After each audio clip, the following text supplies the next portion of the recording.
Recently টিকটকের একটা নতুন আপডেট আসার কারণে টিকটকের সকল সেটিংস উল্টাপাল্টা হয়ে গেছে, যার কারণে অনেকেই টিকটকের ফলোইং লিস্ট হাইড করতে পারতেছে না, যে কারণে অনেকেই আমাকে মেসেজ এবং কমেন্টে বলেছেন, এই জন্য এই ভিডিওটি তৈরি করা। তো এই ভিডিওতে দেখিয়ে দিব কিভাবে আপনি টিকটক ফলোইং লিস্ট হাইড করবেন।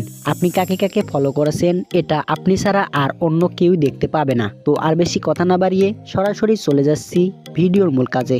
Welcome back.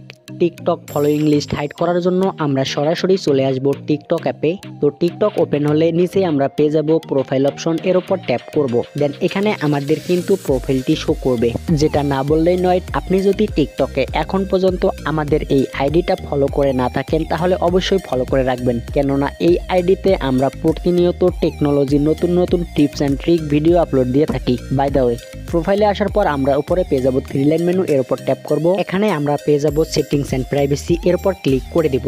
এর উপরে ক্লিক করে দেওয়ার সঙ্গে সঙ্গে ঠিক এরকম একটা ইন্টারফেসে নিয়ে আসবে। দেন এখানে আমরা পেয়ে যাব দ্বিতীয় অপশনে প্রাইভেসি, এর উপর ট্যাপ করে দিব।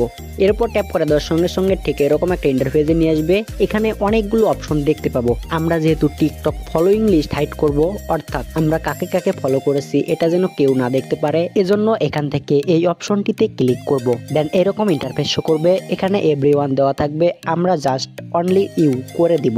অনলি ইউ করে দেওয়ার সঙ্গে সঙ্গে কিন্তু আমাদের ফলোইং লিস্ট হাইড হয়ে যাবে। তো ফলোইং লিস্ট হাইড হয়েছে কিনা এটা দেখার জন্য আমরা অন্য একটা আইডিতে চলে আসলাম। দেন এখানে এসে আমরা যে আইডিতে এই সেটিংসটা করছি ওই আইডিটা সার্চ আইকনে সার্চ দিব। দেন সার্চ আইকনে সার্চ দেওয়ার সঙ্গে সঙ্গে আইডিটা চলে আসলো। দেন এখন আমরা প্রোফাইলে ঢুকবো এবং এই আইডির ফলোইং লিস্টের উপর ক্লিক করব। তো ফলোইং লিস্টের উপর ক্লিক করে দেওয়ার সঙ্গে সঙ্গে আপনি দেখতে পাচ্ছেন আমাদের কিন্তু এখানে ফলোইং লিস্ট দেখাচ্ছে না। আমরা কাকে কাকে ফলো করছি ওই আইডি দিয়ে, এটা কিন্তু আমরা এই আইডি থেকে দেখতে পারতেছি না। তো এই ছিল মূলত আজকের ভিডিও ভালো লাগলে লাইক কমেন্ট শেয়ার এবং অবশ্যই এরকম ইনফরমেটিভ ভিডিও পেতে চ্যানেলটি সাবস্ক্রাইব করুন। ধন্যবাদ সবাইকে।